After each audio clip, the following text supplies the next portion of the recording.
எல்லா உயிரும் இன்பம் எய்துக, எல்லா உடலும் நோய் தீர்க, எல்லா உணர்வும் ஒன்றாக உணர்க. நிகழ்வின் தொடக்கமாக இறைவணக்கம். இசை பயிற்சி மாணவர்கள் ரிக்வேத் மனு, வினிஷா, சுபகரணி, ரோஹிணி. வைணவன் என்போர் யாரென கோரின் கூறுகிறேன் அதை கேளீரே. வைணவன் என்போர் யாரென கோரின் கூறுகிறேன் அதை கேளீரே. பிற துயரங்களை தமக்கென கொண்டு உதவியும் பெருமிதம் கொள்ளாரே. வைணவன் என்போர் யாரென கோரின் கூறுகிறேன் அதை கேளீரே. உலகில் யாரையும் தமக்கென கொண்டே நிந்தனை எவரையும் செய்யாரே. வாக்கு செயல் மனத்தால் தூய்மை காப்பவனே பெற்றவர் பெருமிதம் கொள்வாரே. உலகில் யாரையும் தமக்கென கொண்டே நிந்தனை எவரையும் செய்யாரே. வாக்கு செயல் மனத்தால் தூய்மை காப்பவனே பெற்றவர் பெருமிதம் கொள்வாரே. வைணவன் என்போர் யாரென கோரின் கூறுகிறேன் அதை கேளீரே. சமணோகுடன் தன் ஆசைகள் கலைந்தே பிற பெண்டிரை தாயாய் காண்பவனே. தன்னா கலைப்பினும் பொய்யுரையாதே பிறர் பொருள் மனத்திலும் விழையானே. சமணோகுடன் தன் ஆசைகள் கலைந்தே பிற பெண்டிரை தாயாய் காண்பவனே. தன்னா கலைப்பினும் பொய்யுரையாதே பிறர் பொருள் மனத்திலும் விழையாதே. வைணவன் என்போர் யாரென கோரின் கூறுகிறேன் அதை கேளீரே. மோகமாயையால் சீரழியாமல் திடமனம் கொண்டே அமைவானே.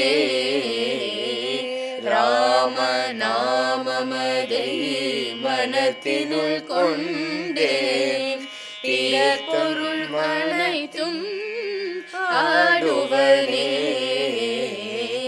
மோகமாயையால் சீரழியாம் அமைவானே. ராமநாமமதை மனத்தினுள் கொண்டே தீர்த்தங்கள் அனைத்தும் ஆடுவனே. வைணவன் என்போர் யாரென கோரின் கூறுகிறேன் அதை கேளீரே. அளவிலா செல்வமும் கபடமும் கோபமும் காமமும் விடுத்தே வாழ்வானே. அவனை காணின் பின் காண்பவர் குலமும் குடியும் உயரும் பல அளவிலா செல்வமும் கபடமும் கோபமும் காமமும் விடுத்தே வாழ்வானே அவனை காணின் பின் காண்பவர் குலமும் கொடியும் உயரும் பல காலே வைணவன் என்போன் யாரென கோரின் கூறுகிறேன் அதை கேளீரே அதை கேளீரே அதை கேளீரே. வரவேற்புரை வழங்க ஓய்வு பெற்ற கலால் சுங்கத்துறை அதிகாரியும் நூலாசிரியரின் நண்பருமான திரு தங்கவேல் அவர்களை அழைக்கிறோம். கோவை ஆர் மணிமோகன் அவர்களின் நூல் வெளியீட்டு விழாவிற்கு வருகை தந்திருக்கும் நண்பர்கள், உறவினர்கள் மற்றும் அறிஞர் பெருமக்கள் அனைவரையும் அவர் நண்பர் குழாம் சார்பாக வருக வருக என வரவேற்கிறேன். இன்றைய தமிழ் இலக்கிய உலகில் நாஞ்சில் நாடன் ஆகச்சிறந்த ஆளுமைமிக்க படைப்பாளி என்பது அனைவரும் அறிந்ததே. அரை நூற்றாண்டு காலமாக தமிழ் இலக்கிய உலகில் வவனி வந்து கொண்டிருப்பவர், அவர் பெற்ற விருதுகளுக்கு மெருகேற்றி கொண்டிருப்பவர். பல விருதுகள் தங்களை மெருகேற்றிக் கொள்ள அவரை அடையும் நாளை எதிர்நோக்கி காத்திருக்கிறது. அவருடைய படைப்புகளின் அடிநாதம் மனிதம், மண் வாசனையுடன் கூடிய மனிதம். அது கதையாகட்டும், கவிதையாகட்டும், கட்டுரையாகட்டும். அவருடைய ஒவ்வொரு கட்டுரையும் ஒரு ஆய்வுக் கட்டுரைக்கான தரம் கொண்டது. அவருக்கு அறிமுகம் தேவையில்லை, சூரிய ஒளிக்கு விளக்கொளி தேவையில்லை. நூல்களை வெளியிட்டு வாழ்த்துரை வழங்க வந்திருக்கும் நாஞ்சில் நாடன் அவர்களை வருக வருக என வரவேற்கிறேன்.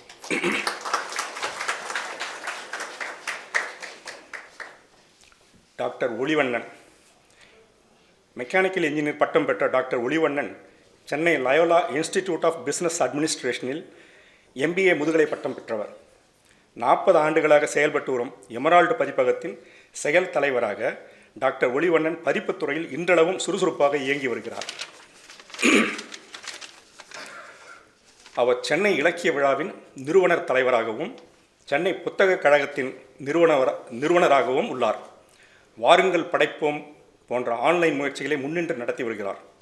சமீபத்தில் தமிழ்நாடு அரசு அவரை சென்னை சர்வதேச புத்தக திருவிழாவின் ஒருங்கிணைப்பாளராக நியமித்தது. தற்போது அவர் இந்திய பதிப்பாளர்களின் கூட்டமைப்பின் துணைத் தலைவராக பதவி வகித்து வருகிறார்.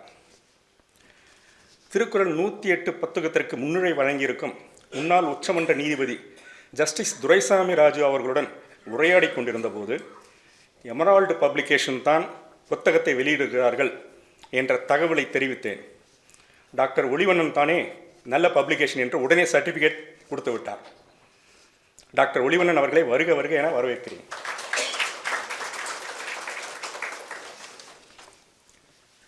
தியானகுரு குமார் கிருஷ்ணமூர்த்தி, மணிமோகன் அவர்கள் தமிழில் மொழிபெயர்த்திருக்கும் இன்னர் லைட் காஸ்மிக் மெடிடேஷன் என்ற புத்தகத்தை ஆங்கிலத்தில் எழுதிய தியானகுரு குமார் கிருஷ்ணமூர்த்தி அவர்கள் குஜராத்தில் பிறந்து மும்பையில் வளர்ந்தவர்.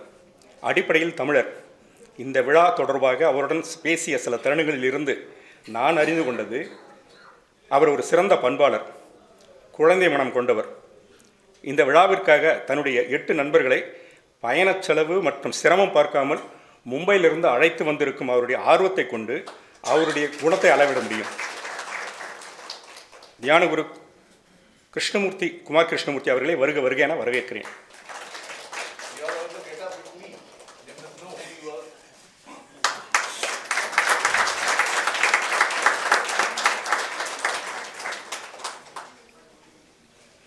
டாக்டர் NVK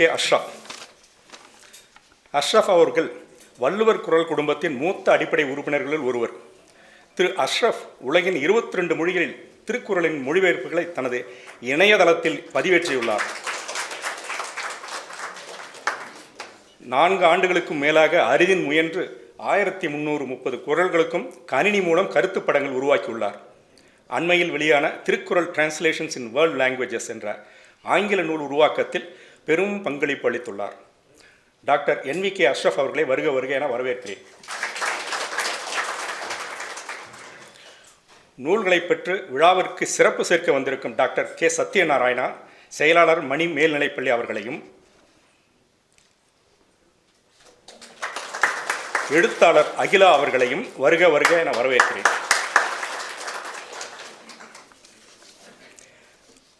இத்தருணத்தில் தமிழ் சிந்தனை மரபின் மூலவரான தொல்காப்பியரையும் உற்சவரான திருவள்ளுவரையும் வருக வருக என வரவேற்கிறேன். ஜிஎஸ்டி மற்றும் மத்திய கலால் துறையில் உதவியாளராக பணிபுரியும் திரு மணிமோகன் அவர்கள் துறையில் பணிபுரியும் அதிகாரிகள் சங்கத்திற்கும் ஆற்றிய பணிகள் அளப்பரியது.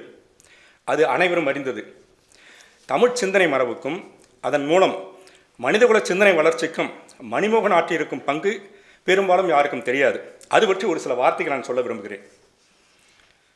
தொல்காப்பியர் காலம் தொடங்கி சமீப காலத்தில் வாழ்ந்து மறைந்த வள்ளலார் மற்றும் பாரதியார் உட்பட இன்று வரையிலான தமிழ் சிந்தனை மரபு ஒரு தொடர் நிகழ்வு. இந்த மரபு தொடர்ச்சியின் முக்கிய இடத்தை திருக்குறள் தக்க வைத்துள்ளது. வேதாந்தம், சித்தாந்தம் மற்றும் விஞ்ஞானம், மெய்ஞானம் அனைத்தும் முதற்பொருள் ஆராய்ச்சி பற்றியது. அந்த முதல் பொருள் ஒன்றா அல்லது ஒன்றுக்கு மேற்பட்டதா, அது தோன்றிய பொருளா அல்லது என்றும் உள்ள பொருளா, finite or eternal, cosmic or extra cosmic என்பது பற்றியது. அன்று முதல் இன்று வரை Osho, J Krishnamurthy, Stephen Hawking வரை இந்த கேள்வி ஒரு பெரும் தொடர்கதை. இந்த சிந்தனை மரபில் வள்ளுவம் ஒரு முக்கிய புள்ளி.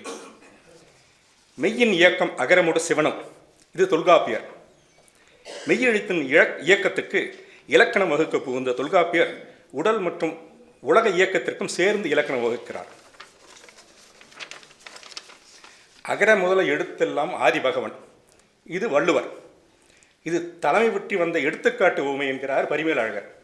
இந்த தலைமை வலிந்து பெறப்பட்ட தலைமை அல்ல, இயல்பான தலைமை பற்றியது. எழுத்துக்களுக்கு எல்லாம் அகரம் முதல் என்பதல்ல, எழுத்துக்கள் எல்லாம் அகரத்தை முதலாக உடையது. உலகெல்லாம் ஆதி பகவனை முதலாக உடையது என்பது பற்றியது. It is not first among all, it is the source of all and all other existence to it. இதன் தொடர்ச்சியாக அவருக்கு பின் வந்த உமாபதி சிவம், அகர உயிர் போல் அறிவாகி எங்கும் நிகரில் இறை நிற்கும் நிறைந்து என்கிறார். அவருடைய ஞான குருவான மெய்கண்டார் இறையின் உடனாய தன்மையை விளக்கும் இடத்தில் அகரம் இல்லையேல் ஏனைய எழுத்துக்களுக்கு இயக்கம் இல்லை என்கிறார். அந்த மெய்கண்டாரை மெய்காட்டு மெய்கண்டாய் என்கிறார் மணிவாசகம் கடந்தார். அத்துவித மெய்கண்ட நாதன் என்கிறார் தாய்மானவர். நிற்பதுவே, நடப்பதுவே, பறப்பதுவே, நீங்களெல்லாம் சொற்பனந்தானா, பல தோற்ற மயக்கங்களோ என்று வேதாந்த மாயாவாதத்தில் தொடங்கிய பாரதியார், காண்பதுவே உறுதி கண்டோம், காண்பதல்லால் உறுதி இல்லை, காண்பது சக்தியாம், இந்த காட்சி நித்தியமாம் என்று சித்தாந்த மாயாகாரியத்தில் முடிக்கிறார். கூர்ந்து கவனித்தால் இந்த சிந்தனை மரபில் தீரும் நன்றும் பிறர்தர வாரா என்ற கணியன் பூங்குழனார் கூற்றும், ஆற்று நீர்வழி படுவும் புனைவோல் ஆறுயிர் முறைவழி படுவும் என்ற அவரது அருள்வாக்கும் உள்ளடங்கும். இவ்வாறாக முதல் பொருள் காண்பதில், மெய்ப்பொருள் காண்பதில் காலந்தோறும் தமிழ் சிந்தனை மரபு செயல்பட்டு வந்திருப்பது நமக்கு தெரிய வருகிறது. மெய்ப்பொருள் காண்பதறிவு, செம்பொருள் காண்பதறிவு என்று சொன்ன திருவள்ளுவர் இங்கு நினைவுகூரப்பட வேண்டும். கேவல அத்வைதம், வசிஷ்டாத்வைதம், துவைத்தம் என்ற அனைத்து கோட்பாடுகளும் முதற் பொருளாகிய மெய்ப்பொருள் காண்பதில் ஏற்பட்ட வேறுபாடு காரணமாக தோன்றியவைகளே. மெய்கண்டார் கண்ட சுத்த அத்வைதம் இதன் தொடர்ச்சியே. இந்த மரபில் வந்த சித்தாந்திகள் திருமுறைகளோடு திருக்குறளையும் பிரமாண நூலாக கொண்டனர் என்பது கவனத்தில் கொள்ள வேண்டிய வரலாற்று உண்மை.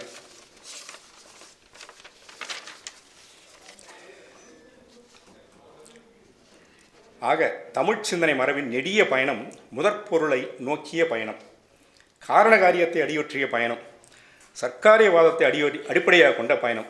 அது முரண்பாட்டை நோக்கிய பயணம் அல்ல, உடன்பாட்டை நோக்கிய பயணம். தமிழர் சிந்தனை மரபு மொழி, மதம், இனம் சார்ந்ததல்ல, மனிதம் சார்ந்தது. நான் யார், எங்கிருந்து வந்தேன், எங்கு செல்கிறேன் என்ற கேள்விகள் மனிதகுலம் அன்றிலிருந்து இன்று வரை தொடர்ந்து எழுப்பி வரும் கேள்விகள். இங்கு மட்டுமல்லாமல் மேற்கத்திய நாடுகளிலும் கிரேக்க அறிஞர்கள் தொடங்கி டெக்கார்டியஸ், ஹெகல், கார்ல் மார்க்ஸ் போன்றவர்கள் மூலம் இன்று வரை தொடர்ந்து கேட்கப்படும் கேள்விகள். இக்கேள்விகள் தத்துவம் சார்ந்தது மட்டுமல்ல, மெய்ஞானம் மற்றும் விஞ்ஞானம் இரண்டையும் உள்ளடக்கிய கேள்விகள். நியூட்டன், ஐன்ஸ்டீன், ஸ்டீஃபன் ஹாக்கிங் போன்ற விஞ்ஞானிகளும் இத்தகைய கேள்விகளால் உந்தப்பட்டவர்களே. தமிழர் சிந்தனை மரபு இத்தகைய கேள்விகளுக்கு விடை தரும் முயற்சியே. ஐன்ஸ்டீன் போன்ற விஞ்ஞானிகள் வேதாந்தம் மற்றும் சித்தாந்தம் பயில வாய்ப்பு கிடைத்திருந்தால் அவர்கள் தடுமாறிய இடறிய தருணங்களில் இவைகள் உறுதுணையாக இருந்திருக்கலாம். தாவ் ஃபிசிக்ஸ் என்ற நூலை எழுதிய ஃபிட்சாப் கேப்ரா இதற்கான குறிப்புகளை தருகிறார். வேதாந்தியான விவேகானந்தர் சித்தாந்தம் பயின்றிருந்தால் அதன் வெளிப்பாடு வேறு விதமாக இருந்திருக்கலாம். 7ஆம் நூற்றாண்டின் சங்கரரும் 13ஆம் நூற்றாண்டின் மெய்கண்டாரும் இன்று உரையாட நேர்ந்தால் வேதாந்த தெளிவாம் சைவ சித்தாந்த திறன் மேலும் உறுதிபட வாய்ப்பு உள்ளது. ஒரு நூலுக்கான இலக்கணம் அழகினும் 10 என்று நன்னூல் ஊறும். கூற வந்த பொருளை சுருக்கமாகவும் தெளிவாகவும் அதே சமயம் காரண காரியத்திற்கு உட்பட்டு கூறல் என அது விரியும். இதற்கு மிகவும் பொருத்தமான மூல நூல் திருக்குறள். அந்த வகையில் உலகப் பொதுமுறையாம் திருக்குறளை உலகப் பொதுமொழியாம் ஆங்கிலத்தில் மணிமோகன் மொழிபெயர்த்தது, அதுவும் பவணந்தி முனிவரின் இலக்கணத்தை அடியொற்றி மொழிபெயர்த்தது சால சிறந்தது. ஆங்கில மொழிபெயர்ப்பு ஏற்கனவே இருந்தாலும் காலத்திற்கு ஏற்ப புது முயற்சிகள் தேவை என்பதை பாரதியும் வலியுறுத்துகிறார். அந்த வகையில் இது ஒரு நன்முயற்சி. உங்கள் அனைவரின் சார்பாக மணிமோகன் அவர்களுக்கு எனது பாராட்டுக்கள். நன்றி சார். திருக்குறள் 108 நூலுக்கு முன்னுரை தந்துள்ள உச்சநீதிமன்ற மேனாள் நீதிபதி துரைசாமி ராஜு அவர்கள் விழாவிற்காக தனது வாழ்த்தை அனுப்பியுள்ளார். அதனை திரு தங்கவேல் அவர்கள் வாசிக்கிறார். Bringing out the above two books, which presents to the humanity and society at large valuable ideologies for their upliftment and generate respect for human values, a dire need at present in the society. My humble prayers to the Almighty Bhagavan Sri Satya Sai Baba, whom I consider and worship as Sarva Devata Swarupa, to shower his gracious blessings for the grand success of the event and happiness and prosperity upon your good self and all those present at the venue to make the function a grand success. My respectful regards to the dignitary participants. Regards Justice Duraisamy Raju, former Judge, Supreme Court of India. தியான குரு குமார் கிருஷ்ணமூர்த்தி அவர்களை அறிமுகம் செய்ய திரு அனந்த கல்யாண கிருஷ்ணன் அவர்களை அழைக்கிறோம். நமஸ்தே, நம சர்வேபியா. Respected Sri நாஞ்சில்நாதன் sir, மதிப்புக்குரிய Sri Olivannan sir, Sri Kumar Krishnamurthy, என்னுடைய அருமை நண்பர் ஸ்ரீ மணிமோகன், டாக்டர் அஷ்ரஃப், இங்கு இந்த நிகழ்ச்சிக்கு வந்திருக்கும் அனைத்து தமிழ் அன்பர்கள், மணிமோகனின் நண்பர்கள், என்னுடைய நண்பர்கள் அனைவருக்கும் என்னுடைய நமஸ்காரங்கள். முதல்ல என்ன சொல்லணும்னா, இங்கே நாங்கள் 3 பேர் ரொம்ப நெருக்கமானவர். நாஞ்சில் நாடன் சாரும் மணிமோகன் நாங்கள் 3 பேர் ஒரே குடியிருப்பு பகுதியில் குடியிருக்கிறவர்கள். அடிக்கடி சந்திப்போம். இந்த மாதிரி ஒரு விழாவில் நாங்கள் சேர்ந்து வந்திருக்கிறது ரொம்ப சந்தோஷமான விஷயம்.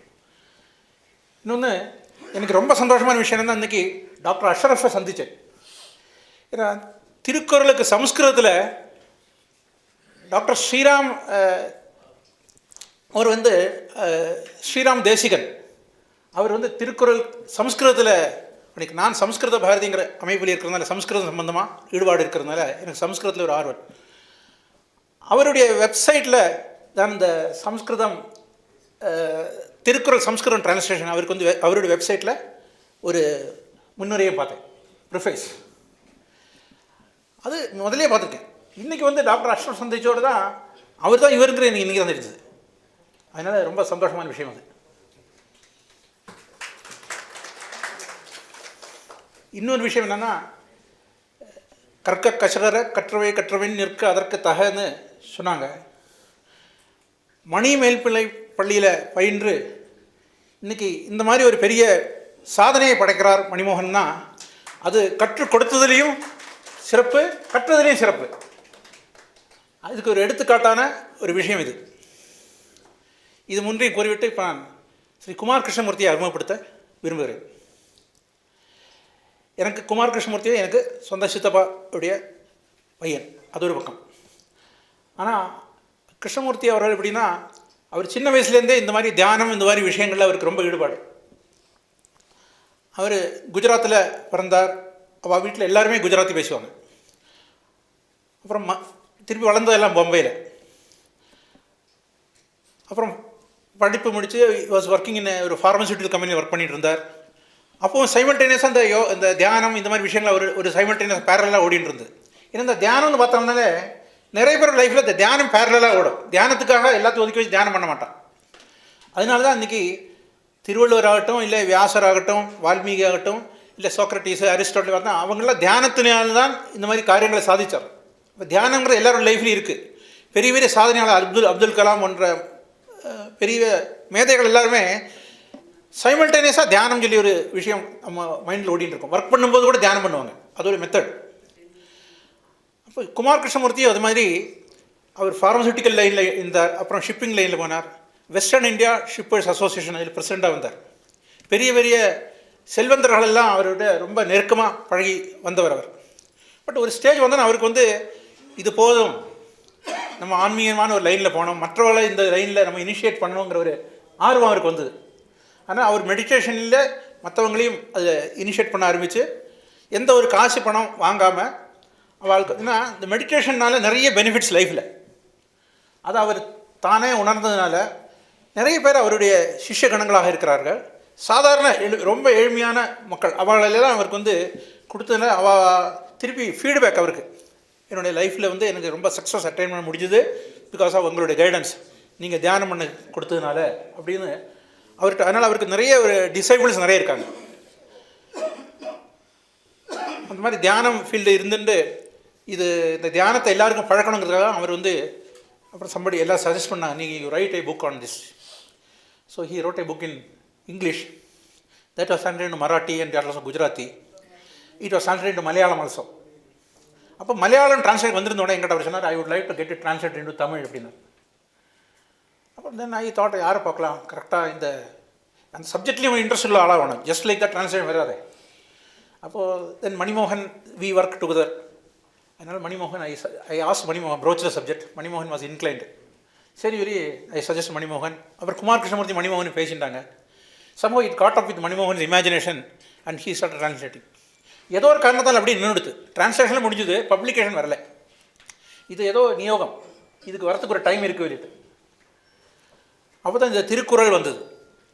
இப்போ இந்த திருக்குறளையும் ரெண்டையும் அது சேர்ந்து ஒரே இடத்துல நம்ம ரெண்டுமே இன்டர்லிங்க்டு. திருக்குறளும் தியானமும் பார்த்தோன்னா ரெண்டுமே ஒன்றுக்கு இணைந்த ஒரு விஷயங்கள். அது உள்ளொளி தியானங்கிறதுல ஒளிவண்ணன்கிற பேருள்ள ஒருத்தரும் இன்றைக்கி வந்திருக்காருங்கிறது அது இன்னும் ரொம்ப சிறப்பான விஷயம். அதனால் இந்த குமார் கிருஷ்ணமூர்த்தி அவர்கள் அவருடைய புஸ்தகம் இன்றைக்கி தமிழ் வந்திருக்கு. அவர் தியானத்தை பற்றி யாருக்கு வேணால் இனிஷியேட் பண்ணுவார். 28ஆம் தேதி செவ்வாய்க்கிழமை இந்த ரேஸ்கோர்ஸ் சாரதாம்பாள் கோவிலில் சாயந்தரம் 6 மணிக்கு ஒரு மீட்டிங் வச்சுருக்கோம். அங்கே தான் இந்த தியானத்தை பற்றி அவர் விளக்கமாக சொல்லுவார். He will also initiate people into தியானம். அந்த மாதிரி நம்ம நண்பர்கள் யார் இருந்தாலும் நீங்கள் தெரியப்படுத்தலாம், அவங்களெல்லாம் அங்கே வரலாம். இத்துடன் என்னுடைய இந்த அறிமுக குமார் கிருஷ்ணமூர்த்தி அவர்களை அறிமுகப்படுத்தும் இந்த வாய்ப்பு அளித்ததுக்கு நன்றி தெரிவித்துக் கொள்கிறேன்.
திரு மணிமோகன் ஐஆர்எஸ் அவர்களின் இலக்கிய பணி மென்மேலும் தொடர நண்பர்களின் சிறு அன்பளிப்பு. நண்பர்களின் சார்பில் வழங்குபவர்கள் திரு ஹரிஹர சுப்பிரமணியம் மற்றும் திரு தங்கவேல் அவர்கள். பேசலாம் போகிறதில்ல, பயந்துக்காதீங்க. அருமை நண்பர், ஒரு நேர்மைக்கும்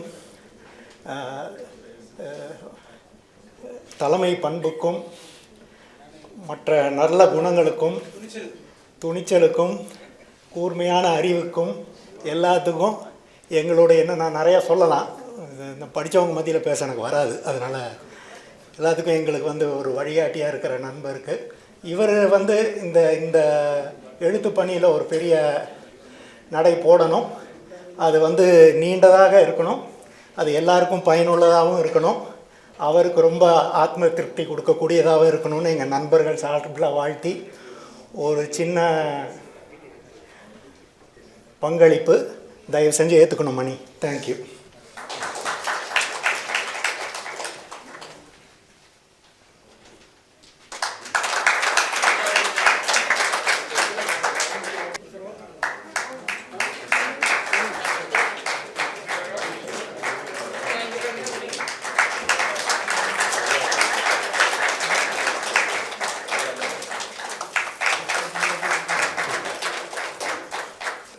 ஜிஎஸ்டி மற்றும் கலால் வரித்துறை உதவி ஆணையர், திருக்குறள் 108, உள்ளொளி பிரபஞ்ச தியானம் ஆகிய நூல்களை மொழியாக்கம் செய்தவர் இவ்விழாவின் நாயகர் திரு மணிமோகன் அவர்களை ஏற்புரை வழங்க அழைக்கிறோம். நல்லது தீயது நாம் அறியோம், நல்லது நாட்டுக தீமையை ஓட்டுக அப்படின்னு பாரதிக்கு வெளிச்சம் இல்லைங்கிற போது நமக்கு அதை விட அதிகமாக ஒன்றும் சொல்கிறதுக்கு இல்லை. பேண்ட்டு சட்டை போட்ட சரஸ்வதி நாஞ்சில் நாடன் அவர்கள் வந்திருந்து இந்த ஒரு விழாவை நடத்தி இந்த புஸ்தகத்தை வெளியிடுறதுங்கிறதே ஒரு பெரிய பாக்கியம். இந்த 2 புஸ்தகங்களும் சேர்ந்து அவர் கையால் வெளியிடணுங்கிறதுக்காக இத்தனை நாள் தவம் கிடந்தது போல் இருக்குது. அவர் சொன்ன மாதிரி எப்போ முடிஞ்சது, 2008 ஒரு புஸ்தகம் முடிஞ்சுது, இன்னொரு புஸ்தகம் 2020 முடிஞ்சுது. ஆனால் அது அப்போ எனக்கு அவரை தெரியல. அது தெரிஞ்சதுனால அவருக்கு வேறு வழியெல்லாம் போய் இன்றைக்கி வந்து ஒரு நிர்பந்தத்துக்கு உட்பட்டு இந்த 2 புஸ்தகத்தையும் வெளியிட வேண்டிய ஒரு சூழ்நிலை வந்ததா அப்படிங்கிறது. ஆனால் அதற்கு முன்பாக ஏற்புரை அப்படிங்கிறது ரொம்ப ஒரு சிக்கலான ஒரு வார்த்தை. ஏன்னா நான் எதையும் ஏற்கிறதுக்காக வரலைங்க. குழாயை திறந்தால் தண்ணி வந்ததுன்னா அது குழாயினுடைய பெருமை அல்ல, அது டேங்கில் தண்ணி இருக்குது, அது திறந்தால் வருது. அதில் ஏதாச்சும் கசடு இருந்ததுன்னா அது குழாயை சரி பண்ணணும், அவ்வளோதான். அதுக்கும் அது அந்த குழாய் பொறுப்பு கிடையாது. எங்கிட்ட ஒருத்தர் அன்னைக்கு சென்னையில் போன போது கேட்டார், நீங்கள் வந்து இந்த அசோக் சார் இருந்தார், இந்த அதிகாரத்தில் நீங்கள் என்ன சொல்லியிருக்கீங்க அப்படின்னாரு. எனக்கு தெரியலிங்க. நான் உடனே வாட்ஸ்அப்லேருந்து எடுத்து அவர் கொடுத்து இதுதான் எழுதுது, இதுக்கு மேலே எனக்கு தெரியாதுன்னு சொன்னேன். அவர் படித்து பார்த்தார். படித்து பார்த்துட்டு அவர் சொன்னதை தான் சொல்லியிருக்கீங்க அப்படின்னாரு. வேற என்ன சொல்லணும்னு எதிர்பார்த்தீங்க அப்படின்னா. அப்புறம் ஒரு கேள்வி கேட்டார், உங்களுக்கு தமிழ் ஓரளவுக்கு தெரியுமான்னு கேட்டார். எனக்கு இப்போ இவர் என்ன சொல்கிறாரு அப்படின்னு டவுட் ஆகிடுச்சு. தெரியல, எனக்கு எந்த அளவுக்கு தெரியும்னு தெரியல அப்படின்னு. அப்புறம் இல்லை, என்னுடைய சுயநலத்துக்காக தான் கேட்குறேன், என்னுடைய ஒரு புஸ்தகம் இருக்குது, அது ஆங்கிலப்படுத்துறீங்களான்னு கேட்டார். அப்போ தான் ஓஹோ சரி நல்லா இருக்குன்னு நினச்சா கேட்குறாரு போட்டு. ஆக எனக்கு இந்த புஸ்தகம் வெளியீடு விழா வேண்டாம் அப்படின்னு நம்ம நண்பர்கள்ட்ட சொன்னதுக்கு ஒரு காரணம் இதுதான். நம்ம சீக்ரெட்டாக வந்து இஷ்யூ பண்ணிட்டோன்னா யாரோ வாங்குறாங்க, படிக்கிறாங்க, படிக்கல, அதை பற்றி நம்ம பிரச்சனை கிடையாது. ஒரு விழா நடத்திக்கிட்டு அடுத்து கேள்வி கேட்பாங்க, இது ஏன் சொன்னீங்க, இது ஏன் இப்படி சொன்னீங்க, இது ஏன் இப்படி சொல்லலை, ஏன் இந்த வார்த்தை வந்தது, அது அவர் நாஜில் சார் சொன்ன மாதிரி அந்த வார்த்தை ஏன் வந்ததுன்னு யாருக்கும் தெரியாது. அந்த வார்த்தை அந்த நேரத்தில் வந்தது. இப்போ நம்ம இன்னொரு தடவை பார்க்கும்போது இதை விட நல்ல வார்த்தை வந்திருக்கலாமோன்னு நமக்கு தோணலாம். அசோக் சார் வந்து பல சஜஷன்ஸ் எனக்கு கொடுத்தாது. அவர் ஆனால் ஹி கேம் இது லிபர்ட்டி, வேணும்னா எடுத்துங்க, வேண்டாம்னா விட்டுருங்க அப்படின்னாரு. சில வார்த்தைகள் நல்லா தோணுச்சு எனக்கு, சிலது வந்து ப்ரொசைக்காக இருக்கோ அப்படின்னு தோணுச்சு, சிலது தவறு. ஏன்னா நான் வந்து மொழிபெயர்க்கும்போது டெலிபரேட்டாக வந்து அதுக்கு முன்னாடி நடந்த ஆங்கில மொழிபெயர்ப்பு படிக்கவில்லை. என்ன காரணம்னா, ஐ வாஸ் இன்ஃப்ளூயன்ஸ் பை சுஜாதாஸ் அந்த புதிய உரையில் அவர் சொன்னது. அதுக்கு கிருஷ்ணமூர்த்தி சார் வந்திருக்காரு, அவர் தான் அது காரணம். இது யாராச்சும் இது எனக்கு இதுக்கு பொறுப்பு நீங்கள் சாட்ட வேண்டும் என்றால் கிருஷ்ணமூர்த்தி சார் தான் சொல்லணும். அவர் 97 ஒரு புத்தகம் வாங்கி கொடுத்தாரு, சுஜாதா புதிய உரை. அதில் சுஜாதா சொல்லியிருந்தார், இவ்வளோ நல்ல ஒரு திருக்குறளுக்கு நல்ல ஆங்கில மொழிபெயர்ப்பு இல்லாததனால் ஒருவேளை உலகத்திற்கு இதற்கு கிடைக்க வேண்டிய மரியாதை கிடைக்கவில்லையோ அப்படின்னு சொல்கிறார். எனக்கு தூக்கி வாரி போட்டுது. நம்ம படித்த காலத்துலேருந்து எத்தனையோ பேர் ஜியூ போப்லேருந்து டிரான்ஸ்லேட் பண்ணியிருக்காங்கன்னு சொல்கிறாங்க. இவர் என்ன இப்படி எடுத்து எரிஞ்சு பேசுகிறாருன்னு. அப்புறம் அவர் சொல்கிறார், அந்த ஆங்கில உரைகள் மிரட்டும் தோணியில் இருக்கின்றன, விக்டோரியன் இங்கிலீஷில் இருக்குது, அதையே மொழிபெயர்த்து சொல்ல வேண்டியதாக இருக்குது அப்படின்னு சொல்கிறார். அப்போ நான் நினச்சேன், அப்போது வந்து இப்போ நாஞ்சில் சார் சொன்னார் தமிழை வந்து தமிழில் மொழிபெயர்க்க வேண்டியதாக இருக்குது, ஆங்கிலத்தையும் ஆங்கிலத்தில் மொழிபெயர்த்த வேண்டியதாக இருக்குது அப்படின்னு சொல்கிறதுனால நான் யோசித்தேன், சரி ஈஸியாக புரிகிற ஒரு இங்கிலீஷில் ஏன் மொழிபெயர்க்கிறதுக்கு முயற்சி பண்ணக்கூடாது. நாம் பொதுவாக இங்கிலீஷில் எது எழுதினாலும் அது புரியலன்னு தான் நம்ம நண்பர்கள் சொல்லுவாங்க. சரி முயற்சி பண்ணுவோம் அப்படின்னு சொல்லி ஆரம்பித்தேன், முடியல. அப்போ வந்து இந்த மாதிரி வச்சுட்டு இருக்கும்போது ஒவ்வொரு நாளையும் யோசிக்கிறேன், முயற்சி பண்ணுறோம், முடியல. அப்போ தான் வந்து ஒரு கட்டத்தில் நான் யோசித்தேன், சரி திருவள்ளுவர் ஆங்கிலத்தில் வந்து இந்த காலகட்டத்துக்கு ஏற்ற மாதிரி, இப்போ வாலி வந்து இந்த இளைஞர்களுக்கு ஏற்ற மாதிரி பாட்டு எழுதுகிறார் இல்லையா, அந்த மாதிரி வள்ளுவர் வந்து இளமை வாலியாக வந்து இளைஞர்களுக்கு புரிகிற மாதிரி ஆங்கிலத்தில் சொல்லியிருந்தா எப்படி இருந்திருக்கும் அப்படிங்கிற ஒரு மனோநிலைக்கு ஒரு அரை நாள் அதை தியானம்னு சொல்லலாம், தியானம் இல்லைன்னு சொல்லலாம். அதுக்கு நம்ம வந்து ஒன்றும் டெஃபினேஷன் சொல்ல முடியாது. ஏன்னா வந்து ரொம்ப ஆழமான சிந்தனையும் தியானம், சிந்தனை இல்லாமல் இருக்கிறதும் தியானம்னு சொல்கிறாங்க. சயின்டிஸ்ட் எல்லாம் தியானிகள் தான். நம்ம ஒரு பொருளை ரொம்ப அடையணும் அப்படிங்கிற முனைப்போடு இருக்கிறது தியானம். பல விஷயங்கள் என்ன நடக்குதுன்னா, நமக்கு வேணுங்கிறதுக்காக அப்படி இருக்கிறோம். அந்த தியானம் வந்து நமக்கு மட்டும்தான் பயன்படுது.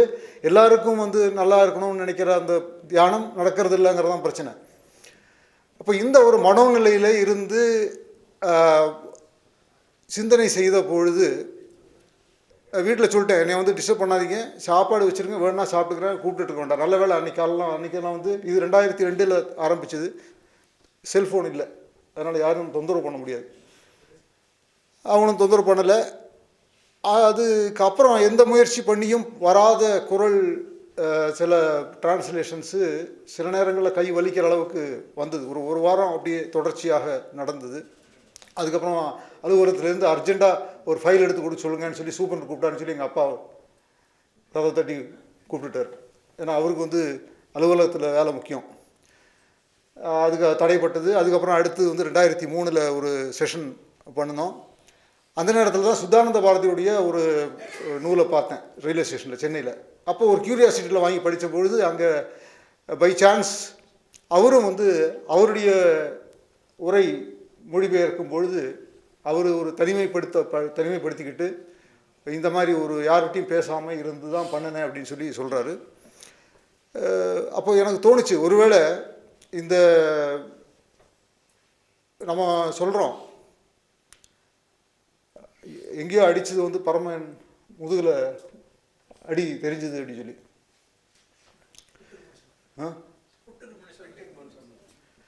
புட்டுக்குமன் சௌந்தர்கள், அது பழைய காப்பியத்தில் வருவது. அதுக்கப்புறம் ராமகிருஷ்ண பரமஹம்சருடைய வாழ்க்கையில் சொல்லுவாங்க, அவர் வந்து ஒரு தூரத்தில் இருந்து ஒரு காளையை பார்த்துட்டு வந்துட்டு இருந்தார். திடீர்னு அலறின போது பார்த்தா அவருடைய முதுகில் அங்கே அடித்த வடு அவருடைய முதுகில் இருந்ததும்பாங்க. அங்கே அடித்த வடு இவருடைய முதுகில் இங்கே இவ்வளோ தூரத்தில் இருந்தது அப்படின்னு சொல்லி. சரி, ஒரு குருவை பற்றி சிஷ்யர்கள் நல்லா தான் சொல்லுவாங்க அப்படின்னு அதையும் புறந்தள்ளிட்டு, அதுக்கப்புறம் பார்த்தா வின்சென்ட் ஷீன் அப்படின்னு சொல்லி ஒரு அமெரிக்க ஜேர்னலிஸ்ட் காந்தியடிகளை பார்க்கறதுக்கு 2-3 தடவை அவர் வந்து இன்டர்வியூ எடுக்கிறார். அவர் கொலையூட்டப்பட்ட அந்த 30ஆம் தேதி ஜனவரி அவரும் அங்கே இருக்கிறார் அந்த இடத்துல. அதற்கு முன்பாகவே 2-3 நாட்கள் தூக்கத்தில் அவருக்கு வந்து ஒரு கனவு வருது, யாரோ காந்தியை சுடுற மாதிரியும் இவர் இடையில விழுந்து இவர் மேலே குண்டு பாயிற மாதிரி நிலைமையில் அவர் விழித்துக்கிறார். இறக்கவில்லை, விழிக்கிறார். அவர் இறக்கிறதான் விழிக்கிறதுன்னு ஓஷோ சொல்லுவார். இவர் அந்த நிலைமையில் பயத்தில் விழிச்சுக்கிறார். அப்போ 2-3 நாளைக்கு கண்டினியூஸாக இந்த கனவு வரும்போது இதை பற்றி அவர் மற்றவங்ககிட்டலாம் சொல்கிறார். அவங்க சொல்கிறாங்க, இல்லை ஒரு வாரம் முன்னாடி அங்கே ஒரு குண்டு வெடிச்சது, எல்லாத்துக்குமே ஒரு பதட்டம் இருக்குது, காந்தி யாராக கொண்டுருவாங்கன்னு சொல்லி. அவர் சொன்னால் கேட்க மாட்டேங்கிறாரு, பாதுகாப்பு எடுத்துக்க மாட்டேங்கிறாரு. அதனால் உங்களுக்கு அந்த பயத்தினால் வந்திருக்கும்னு சொல்கிறாங்க. ஆனால் அந்த 30ஆம் தேதி காந்தி சுடப்படும் பொழுது இவர் வந்து ரொம்ப தொலைவில் இருந்தார். ஆனால் அந்த தருணத்தில் அவருக்கு தோள் பட்டையிலே ஒரு காயம் இருந்தது, வலித்தது, ரத்தம் வந்தது. இது பதிவு செய்யப்படுகிறது. இதுக்கு வந்து அவங்க அகிலா மேடம் மாதிரி இருக்கிறவங்க சொல்லலாம், சைக்கிக் உண்டுன்னு சொல்கிறாங்க. எனக்கு படித்தப்போ எனக்கு சொன்னது சைக்கிக் உண்டு அப்படின்றாங்க. இது அப்போது மெடிடேஷன் அப்படிங்கிறது இன்னொரு இடத்தில் பாவனை செய்வது, ஒரு கவிஞர்கள், எழுத்தாளர்கள் எல்லாருமே செய்யக்கூடிய ஒரு விஷயம். ஒரு கதாபாத்திரமாக தன்னையே நினைத்து கொள்வது, ஒரு இடத்திலே தன்னை பொருத்தி கொள்வது, அந்த நேரத்தில் என்ன சிந்தனை வருகிறது என்பதை எடுத்துக்கொள்வது அப்படிங்கிறது பல விஷயங்களில் செய்கிறோம். இதை வந்து இப்போ அந்த ப்ராப்ளம் ஆஃப் த கிளென்ச்டு ஃபிஸ்ட்னு சொல்லி ரொம்ப நாள் அது சொல்யூஷன் பண்ண முடியாத ஒரு பிரச்சனை இருந்தது. அதாவது ஆக்சிடெண்ட் விக்டிம்ஸு கை போயிடுது, கை போன பிறகு கூட அந்த கையில் இருக்கிற வலி போகிறதில்ல, அந்த இல்லாத ஒரு கைக்கு இருக்கிற வலி இன்னும் இருந்துகிட்டே இருக்குது. அதை வந்து சால்வ் பண்ண முடியாமல் எல்லோரும் தவிச்சிட்டு இருந்தாங்க. இதுக்கு சொல்யூஷன் கொடுத்தவர் டாக்டர் விஎஸ் ராமச்சந்திரா, அமெரிக்காவில் இருக்கிறவர், நியூரோ சயின்டிஸ்ட், ஆந்திராவில் பிறந்தவர். அவர் வந்து இந்த ஃபேண்டம் லிம்ப் அப்படின்னு சொல்கிறாங்க, அதை இல்லாத ஒரு கையை ஃபேண்டம் லிம்ப் அப்படின்னு சொல்கிறாங்க. அதை வந்து அவர் என்ன சொல்கிறார், அந்த பேஷண்ட்ஸை வந்து உட்கார வச்சு இல்லாத கையை வந்து அந்த ஸ்டப்பை வந்து ஒரு பக்கம் கண்ணாடி வச்சுட்டு இன்னொரு பக்கம் வந்து அதுக்கு ஆப்போசிட்டில் மிரரில் இன்னும் இருக்கிற கையை வச்சு எக்ஸசைஸ் சொல்கிறார். ஒரு தொடர்ச்சியாக ரொம்ப நேரம் எக்ஸசைஸ் பண்ணும்போது அந்த கை இல்லாத பக்கமே பார்த்துட்டு இருக்கும்போது அந்த கை இருக்கிற மாதிரியான ஒரு தோற்றம் அவர் மனசில், அந்த ஆளுக்கே தெரியும் கை இல்லைன்னு, ஆனாலும் அந்த மனம் அதை நம்புகிறது.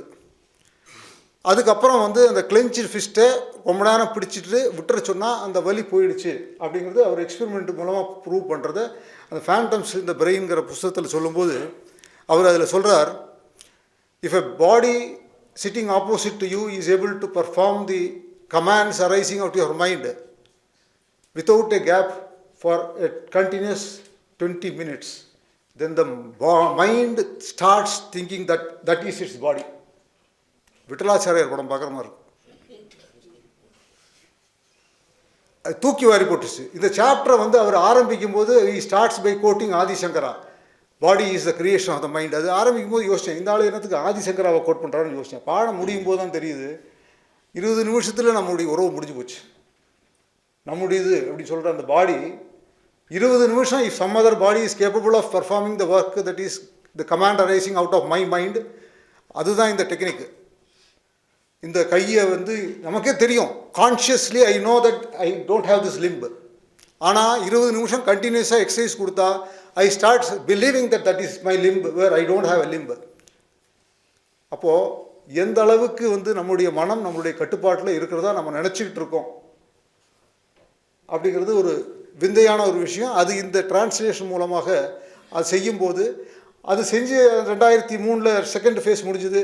2004 வந்து என் ஃபாதர் இறந்த பிறகு அதுக்கப்புறம் கொஞ்சம் தோய்வு வந்து நான் செய்யலை. அதுக்கப்புறம் சென்னையெல்லாம் போயிட்டு வந்தேன். அப்போ தான் அவர் இவருடைய புஸ்தகம் கிருஷ்ணமூர்த்தி சாருடைய புஸ்தகத்தை கொடுத்தார். அதை டிரான்ஸ்லேட் பண்ணும்போது மீண்டும் அனுபவங்கள் அதெல்லாம் அதை எழுதியிருக்கேன் நான். I don't want to take time, ஏன்னா அனுபவங்கள் என்னங்கிறது அந்த புஸ்தகத்தில் எழுதியிருக்கேன். எப்படி வந்து அதை எதிர்கொள்ள முடிஞ்சது, அது முடிஞ்சு 2008 அந்த புஸ்தகம் முடித்தோம். ஆனால் அந்த 3வது பகுதி, அந்த திருக்குறளுடைய 3வது பகுதி முடியாமல் இருந்தது. அது கொரோனா பீரியடில் தான் முடிஞ்சுது. முடிஞ்ச பிறகும் எனக்கு தைரியம் கிடையாது வெளியே சொல்கிறதுக்கு. ஏன்னா வந்து ஒரு திருக்குறளை டிரான்ஸ்லேட் பண்ணியிருக்கேன்னு சொல்லணும்னா அது வந்து நம்ம இப்போ குழந்தைகள் கிறுக்குவாங்க, வச்சுக்குவாங்க நோட் புக்ஸை, வெளியே காட்டணும்னா கொஞ்சம் பயம் இருக்கும். அதனால் அப்படியே வச்சுட்டு இருந்தேன். அப்புறம் ரொம்ப துணிச்சலாக அப்புறம் அகில மடத்திட்ட அனுப்பிச்சேன். அவங்ககிட்ட அனுப்பிச்சிட்டு, என்ன மேடம் இது, ஏன்னா அவங்க ஆங்கிலத்துலேயும் புஸ்தகம் வாசிக்கிறதும் எழுதுறதும் செய்கிறாங்க, தமிழும் தெரியும் அப்படிங்கிற ஒரு தைரியத்தில் அவங்க வந்து ஒன்றும் பண்ணிட மாட்டாங்க, எதிர்வினை இருக்காதுங்கிற ஒரு தைரியத்தில் அவங்களுக்கு அனுப்பிச்சேன். அவங்க பார்த்துட்டு நல்லா இருக்குது, ஆனால் இது எந்த அளவுக்கு, ஏன்னா திருக்குறளுக்கு எனக்கு அந்தளவுக்கு பரிச்சயம் இல்லை, அதனால் எவ்வளோ கரெக்டாக இருக்குன்னு தெரியாதுன்னு நழுவிட்டாங்க. எனக்கு இப்போ பயம், இப்போ வந்து இவங்க வந்து நம்மளுக்கு மனம் கோணக்கூடாதுங்கிறதுக்காக சொல்கிறாங்களா இல்லையா அப்படின்னு சொல்லி அப்புறம் தான் வந்து ராஜேந்திரன் சாரை கேட்டபோது அவர் வந்து அஷ்ரஃப் சாருடைய பேரை சஜஸ்ட் பண்ணார். அவர் வந்து அதில் மாஸ்டர் ஆஃப் த சப்ஜெக்ட், நீங்கள் அவர்கிட்ட கொடுங்க அப்படின்னார். அவர் சொன்ன மாதிரி முதல்ல கொஞ்சம் சாப்டர்ஸ் பார்த்தாரு. அதுக்கப்புறம் வந்து சிலதெல்லாம் நல்லா இருக்குது, டிஃப்ரெண்ட்டாக இருக்குன்னா சொல்லி சஜஷன்ஸ் கொடுத்தாரு. அதுக்கு முன்னாடி கோபாலன் சார்கிட்ட கொடுத்தேன், அது மறந்துட்டேன். அவர் கோபாலன் சாரும் இதே மாதிரி தான் பண்ணார். அவர் என்ன பண்ணாருன்னா, he took a lot of time. Daily 7 மணிக்கு கரெக்டாக கூப்பிடுவார், 4 சாப்டர் சொல்லுவார். ஆனால் என்ன சொல்லுவார், கடைசியில் எனக்கு திருக்குறளை பற்றி ஒன்றும் சொல்ல தெரியாதுங்க, இங்கிலீஷை பற்றி மட்டும் தான் சொல்லியிருக்கேன் பார். இப்போ இந்த இங்கிலீஷில் நான் சொன்னது திருக்குறள் தானான்னு எனக்கு தெரியல. அப்போ தான் அவர் அஸ்வத் சார்கிட்ட போகிறேன். அப்புறம் அவர் வந்து நான் இந்த ஆங்கில மொழிபெயர்ப்புகளை இதுக்கு முன்னாடி படிக்காதனாலையும் இந்த மொழிபெயர்ப்பு செய்யும்போது நான் வந்து டெலிபரேட்டாக வந்து எனக்கு மைண்டுக்கு என்ன வருதோ அதை அப்படியே டிரான்ஸ்லேட் பண்ணதுனால சில பிழைகளே இருந்தது. அவர் நாஜில் சார் சொன்ன மாதிரி அந்த பிரித்து படித்து புரிஞ்சிக்கும் போது சில பிழைகள் வருது. அது அஸ்வத் சார் சுட்டி காட்டும் போது தெரிஞ்சுது. சிலது வந்து அவர் மணக்குடவரும் பரிமேலழகரும் எல்லாருமே கையாண்டதுக்கு அது ஒரு எக்ஸாம்பிள் வந்து பிறப்புக்கும் எல்லா உயிருக்கும். அது அவங்க எல்லாருமே கையாண்ட அந்த பொருள் எனக்கு வரலை. அது நான் வேறு தான் கொடுத்தேன். அவர் அஸ்வத் சாரை வந்து தப்புன்னு சொல்லலை, அதனால் நான் தைரியமாக வச்சுருக்கிறேன். அதற்கு பிறகு நான் ரொம்ப நாளைக்கு அப்புறம் இப்போ பார்க்கும்போது நான் எனக்கு மைண்டில் வந்த அந்த பொருள் அது எனக்கு ஒரே ஒருத்தர் சப்போர்ட் பண்ணியிருக்கார், பெரியார். அதுக்கப்புறம் தான் தெரிய வந்து எனக்கு. மற்ற எல்லாருமே ஈவன் கலைஞர் கூட கொஞ்சம் மாடிஃபை பண்ணி பொலிட்டிக்கலி கரெக்டாக ஒரு ஸ்டாண்ட் எடுத்திருக்கார். அந்த பிறப்புக்கும் எல்லா உயிருக்குங்கிறதுக்கான ஸ்டேட்மெண்ட்டை வந்து அவர் பெரியாருடைய ஸ்டேட்மெண்ட்டுக்கு எனக்கு தோணுனது கரெக்டாக வந்திருக்குங்கிறது. அது ஆனால் அஸ்வத் சார் வந்து ஒன்றும் குறை சொல்லாதனால தைரியமாக வச்சுக்கிட்டோம் அதை. அந்த மாதிரி சில குரல்களுக்கு என்ன தோன்றுதோ அப்புறம் தான் இந்த பகுக்கிற அந்த ஒரு இது தோணுச்சு. ஔவையாருடைய 4 வரி பாடல்கள், ஈதல் அறம் தீவினை விட்டு ஈட்டல் பொருள் எஞ்ஞான்றும் காதலில் இருவர் கருத்துரிமைத்து ஆதரவு பட்டதே இன்பம் பரனை நினைத்து இம்மூன்றும் விட்டதே பேரின்ப வீடு அப்படிங்கிறது. அப்போ நான் அந்த அடிப்படையில் யோசிக்கும் போது நான் சொன்னேன், சரி பரிமேலழகர் சொல்கிறாரு வார்த்தையாலும் எண்ணத்தாலும் எட்ட முடியாததுனால் அந்த வீடு வேற்றை பற்றி சொல்லலைன்னு சொல்கிறார். அப்படி பார்த்தா எண்ணத்தினாலையும் வார்த்தையாலையும் பொருளை பற்றியும் சொல்ல முடியாது, காமத்துப்பாலை பற்றியும் பேச முடியாது. எல்லாம் அவங்க சொல்கிறது தான். அனுபவித்து அதான் கண்ணாசன் சொன்னார்ல, அனுபவித்தே அறிவது தான் வாழ்க்கையினில் ஆண்டவனே நீ என கேட்டேன், அனுபவம் என்பதே நான் தான் என்றான்.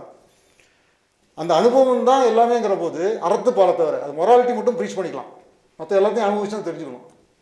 அப்போ வீடு பெற்று மட்டும் என்ன அனுபவிச்சு தான் தெரிஞ்சுக்கணுங்கனால சொல்லலை அப்படின்னு சொல்கிறாருன்னு சொல்லி தான் யோசிச்சு அப்புறம் யோசித்து பார்த்தபோது இந்த 108 அறம் பொருள் அப்படிங்கிற அந்த 2 அதிகாரங்களுக்குள்ளே இருக்கிறதுலே ஔவையார் சொன்ன அந்த பாடலுக்கு உட்பட்ட 4 விஷயங்களும் இருக்குது அப்படின்னு தோணுனதுனால நான் 4 பிரிச்சிட்டேன். அவர் அதுக்கு தைரியம் கொடுத்தது சுசீலா மேடம் தான். அவங்க ஒரு ப்ரொஃபஸர், தமிழ் ப்ரொஃபஸர். அவங்க வந்து கேட்டேன், அவங்க விலாவரியாக எழுதி கொடுத்தாங்க. தவறு கிடையாது, நாஜில் சார் சொன்ன மாதிரி தான். அது வந்து யார் பிரித்தாங்கங்கிறதோ எப்படி பண்ணாங்கிறதுலாம் அது பார்த்தீங்கன்னா எல்லா அதிகாரத்துலையும் 10 தான் எழுதினாரா, எல்லா அதிகாரங்களையும் அவர் தான் எழுதினாரா, ஒரே ஆள் தான் எழுதினாராங்கிறதான் ஏகப்பட்ட கேள்விகள் இருக்குது. அதனால் நீங்கள் தைரியமாக பண்ணலாம்னு சொன்னாங்க, எழுதியும் கொடுத்தாங்க. அப்புறம் நாஞ்சில் சாரை காட்டும்போது சொன்னார், இல்லை இளைஞர்களுக்கு அது போய் சேரணும் அப்படின்னு சொன்னார். இந்த தைரியங்களெல்லாம் இருந்ததுனால அந்த ஒரு புஸ்தகத்தை அவர் ஒளிவண்ணன் சாருக்கு அனுப்பிச்சேன். அவர் பார்த்த உடனே நல்லா இருக்குது பப்ளிஷ் பண்ணலாம் அப்படின்னாரு. முழுசாக படித்து பார்த்து சொன்னாரான்னு தெரியாது எனக்கு, இப்போ தான் படிச்சுட்டு இருக்காரு.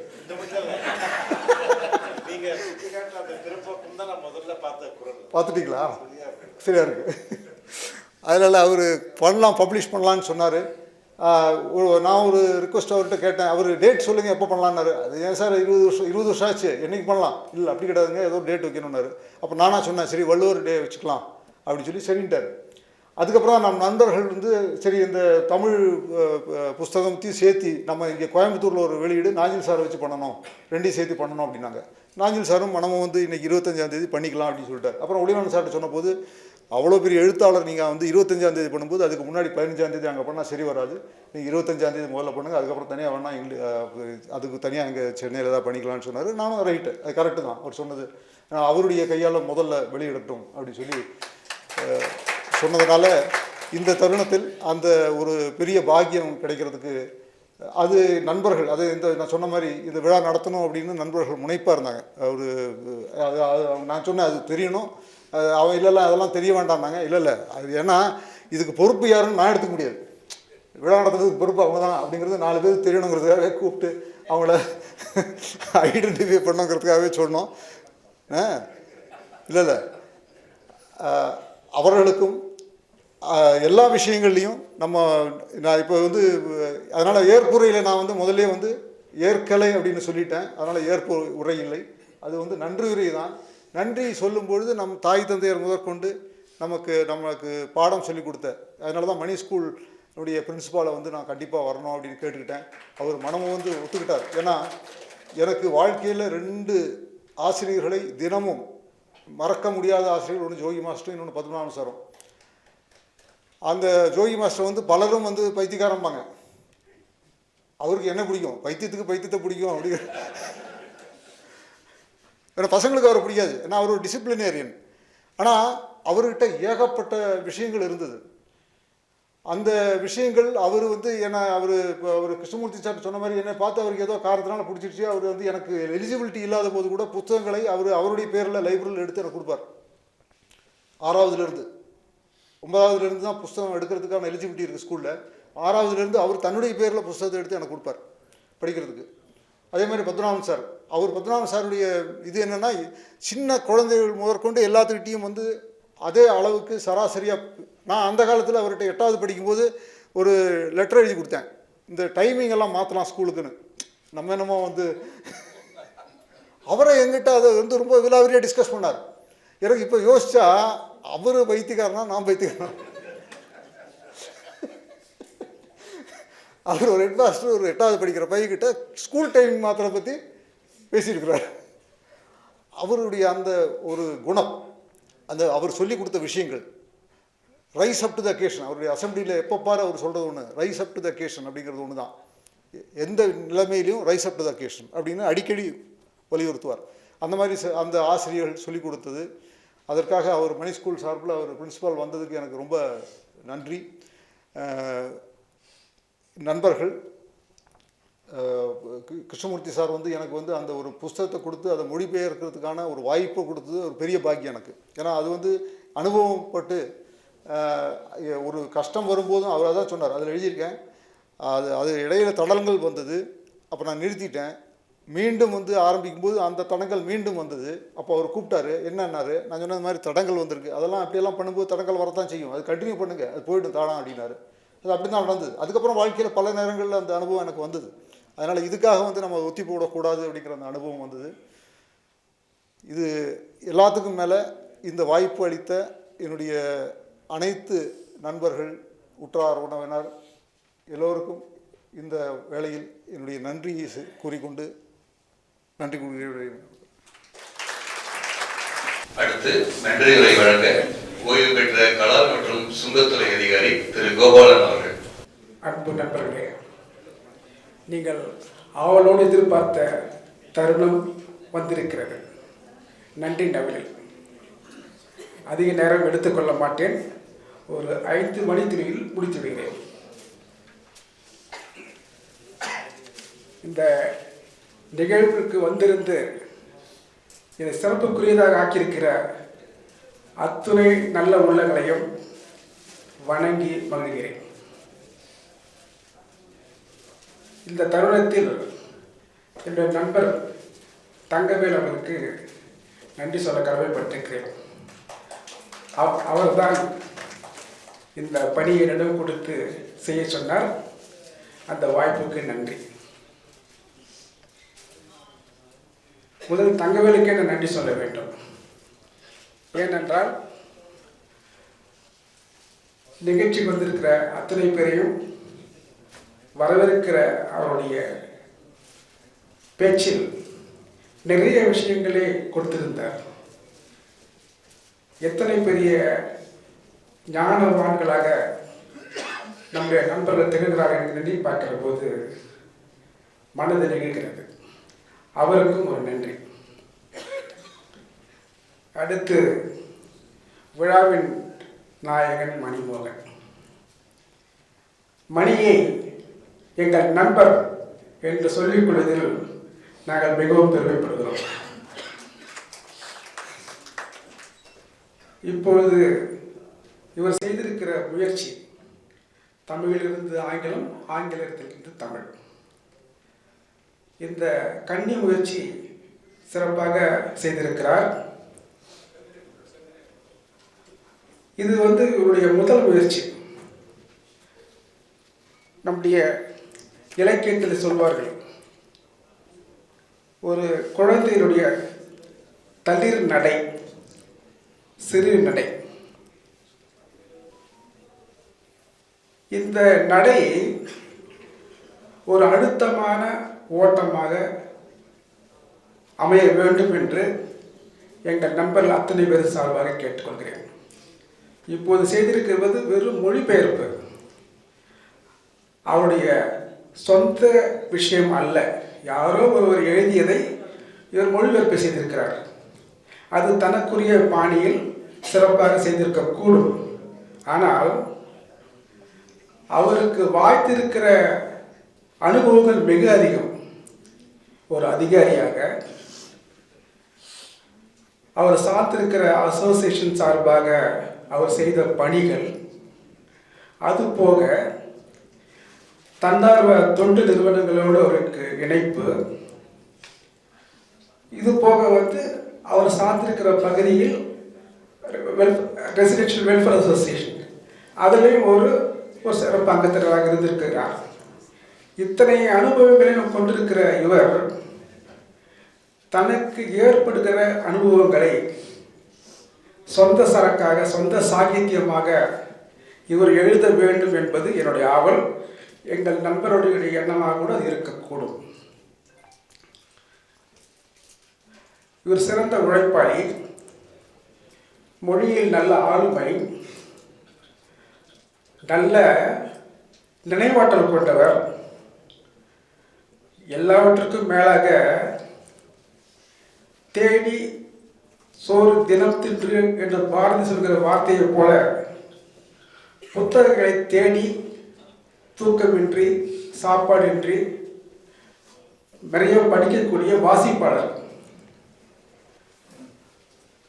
அந்த வாசிப்பை தொடர்ந்து சிறப்பாக செய்தவர்கள்தான் பின்னாளில் மிகப்பெரிய எழுத்தாளராக மாறியிருக்கிறார்கள்.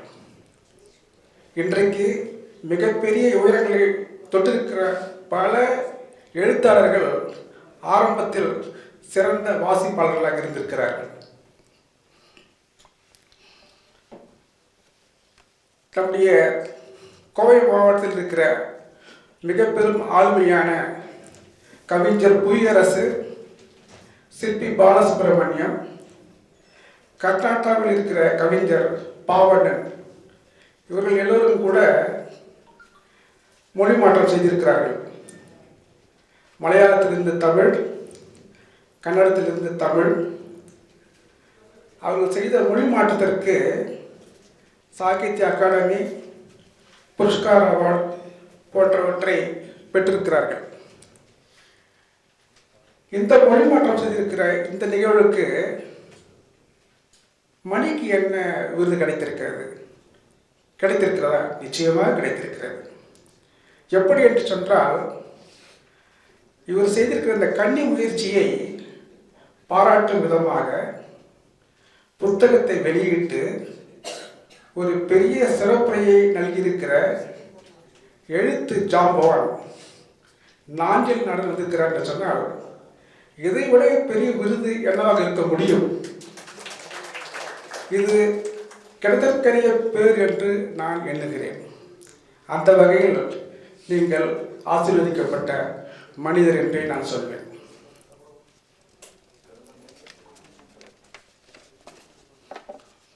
மணி முயன்றால் நல்ல ஒரு படைப்பாளியாக விளங்க வாய்ப்பு இருக்கிறது.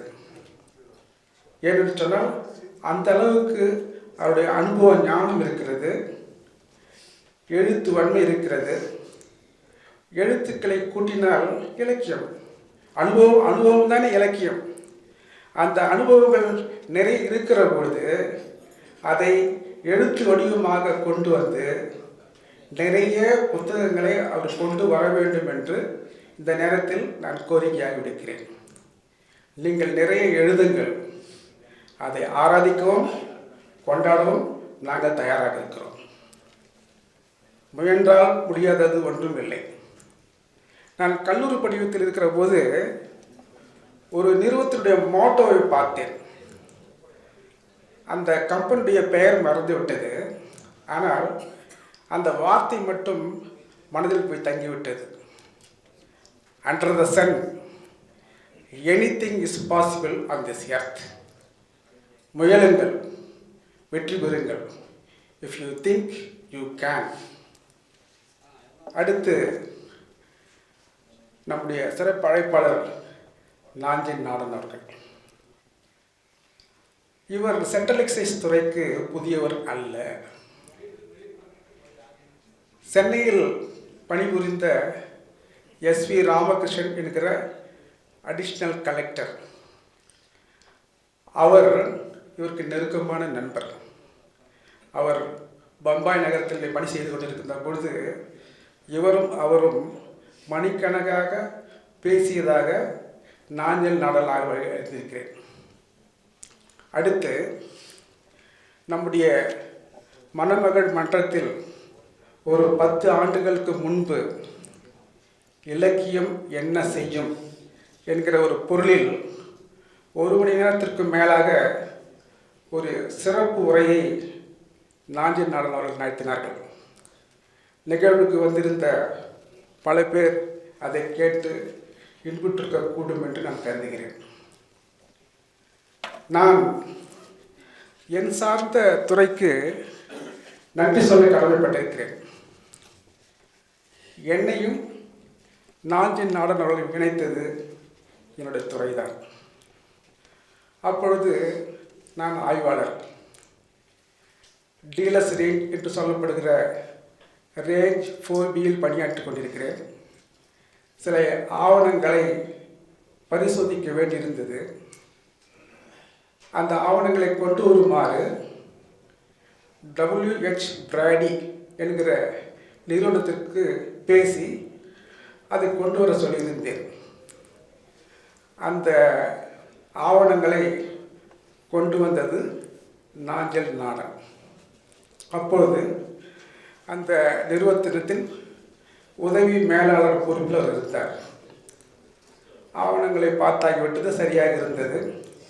சரி, நீங்கள் கிளம்பலாம் என்று சொல்லுகிற தருணத்தில் தான் கொண்டு வந்த பைக்குள் கையை விட்டு 2 புத்தகங்கள் எடுத்து கொடுத்து தன்னுடைய பெயர் சுப்பிரமணியம் என்றும் புனை பெயரில் நாஞ்சில் நாடன் என்கிற பெயரில் நாவல்கள் எழுதியிருக்கிறேன். பேய்க்கொட்டு தலைகீழ் விகிதங்கள் 2 நாவல்களை கொடுத்து படித்து பாருங்கள் என்று சொன்னார். அதுவரை நான் அவரை பார்த்த பார்வை மாறியது. கண்கள் விசாலமாக விரிந்தது. ஒரு ஜாம்பானிடமாக இவ்வளவு நேரமாக பேசிக்கொண்டிருந்தோம். சந்தோஷம் தாங்கவில்லை. கிட்டத்தட்ட ஒரு அரை மணி நேரம் அதற்கு பிறகு இந்த இலக்கியம் சார்ந்த கருத்திலும் அவரை பற்றியும் பேசிக்கொண்டிருந்தேன். வருடம் கிட்டத்தட்ட 1998 அல்லது 99 என்று நினைக்கிறேன்.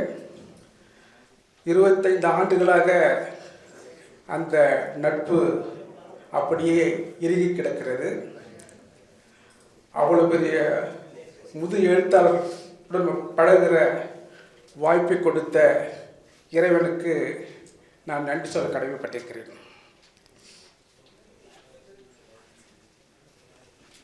வறுமை என்பது வரமா அல்லது சாபமா? யோசித்து பாருங்கள் நண்பர்களே. வறுமை என்பது வரமா அல்லது சாபமா?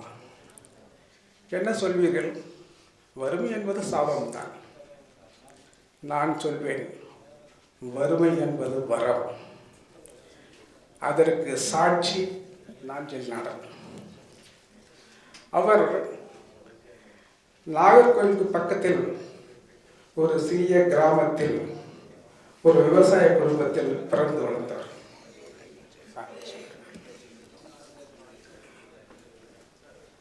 அவர் சொன்னது, ஒரு தைப்பொங்கலுக்கு கூட ஒரு புதிய உடையை வாங்கி அணிந்து கொள்ள இயலாத குடும்பத்தில் பிறந்தவன் நான் என்றார். சந்தையில் விற்கிற ஏற்கனவே பயன்படுத்திய துணிகளைத்தான் வாங்கி தருவார்கள், அதை உடுத்தி கொண்டு தான் பள்ளிக்கு சென்றிருக்கிறேன் என்று சொன்னார். அதற்கு பிறகு ஒரு MSc படிக்கிறார். வறுமை அவரை முட்டி தள்ளுகிறது. பம்பாய் நகரத்துக்கு சொல்கிறார்.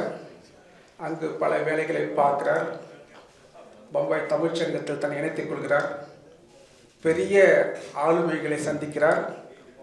அவருடைய புத்தகங்களை வாசிக்கிறார். அந்த வாசிப்பு அவரை எழுத ஆரம்பிக்க வைக்கிறது. அதற்கு பிறகு அவர் தொட்ட உயரங்கள் நீங்கள் அறிந்தது. அடுத்ததாக நன்றி சொல்ல நாஞ்சில் நாடன் அவர்களுக்கு நன்றி. இந்த புத்தகத்தை பெற்றுக்கொண்ட டாக்டர் சத்யநாராயணா மற்றும் எழுத்தாளர் அகிலா அவர்களுக்கு நன்றி. சத்யநாராயணா ஒரு ஆதங்கத்தை தெரிவித்திருந்தார், தனக்கு இப்படி ஒரு ஏற்பாடுகள் நிகழவில்லையே என்று. இருந்தாலும் உங்கள் ஆதங்கம் நியாயமானது தான். அதுக்குள்ள வாய்ப்பு பிற்காலத்தில் நடக்கலாம். அடுத்தது இந்த நிகழ்ச்சிக்கு முன்னிலை வகித்துக் கொண்டிருக்கிற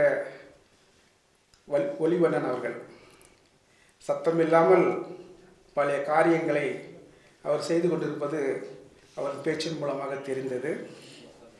அடுத்தது தியான குரு குமார் கிருஷ்ணமூர்த்தி அவர்கள் தியானத்தை பற்றி மிக அருமையான ஒரு சொற்பொழிவை நமக்கு கொடுத்தார். அடுத்து திரு அஷ்ரப் அவர்கள். அவர் ஒரு விஷயத்தை சொல்கிறப்ப எனக்கு ஆச்சரியமாக இருந்தது. வாசிப்பு பழக்கம் முழுமையாக போகவில்லை, நிறைய பேர் வாசித்து கொண்டு தான் இருக்கிறார்கள் என்றால் எனக்கு ஒரு ஆச்சரியமாக இருந்தது, மகிழ்ச்சி. அடுத்தது வந்திருந்த சிறப்பு செய்திருக்கிற அத்தனை மக்களுக்கும் நன்றி. அடுத்தது தொகுப்புரை வழங்கிய சிறுவாணி பதிப்பகம் பிரகாஷ் மணிமோகனுக்கு, உடன் தோள் கொடுத்து உதவிய நண்பர்கள் குழாமுக்கு நன்றி. தியான குருவோடு பம்பாயிலிருந்து வந்திருக்கிற அத்தனை பேருக்கும் எங்களுடைய வணக்கங்களும் வாழ்த்துக்களும் நன்றி.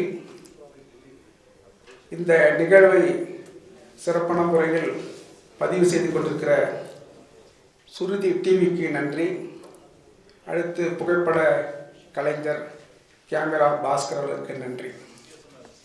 இந்த தருணத்தில் ஒரு சிறிய வேண்டுகோளை வைக்க நான் ஆசைப்படுகிறேன்.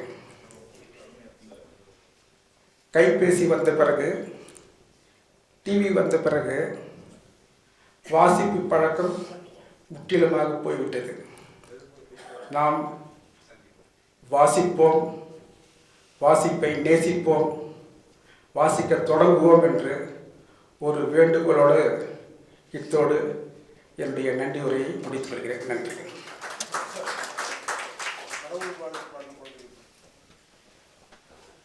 கடவுள் வாழ்த்து பாடிய சிறார்களுக்கு மிக்க நன்றிகள், வணக்கங்கள்.